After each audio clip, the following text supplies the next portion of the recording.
இல்லையே, அத்துறையில் ஈடுபடாதிருத்தல் நல்லது. அடுத்த குறள் தீயவை. தீயவை தீயவைதலால் தீயவை தீரும் அஞ்சப்படும். தீய செயல்கள் தீமையை விளைவிக்கும் தன்மை உடையவனாக இருக்கின்றன. ஆதலால் நெருப்புக்கு அஞ்சுவதை காட்டிலும் தீங்கு செய்வதற்கு அதிக அஞ்ச வேண்டும். கேடி.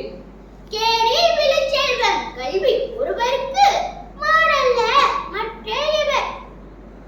ஒருவருக்கு அறிவு இல்லாத செல்வம் கல்வியே ஆகும். மற்ற பொருட்கள் செல்வமாக கருதப்படாது. அடுத்த குறள் நான்காவது குறள் யாகவா. யாகாவா நாயனும் நாக்காக்க காவாக்க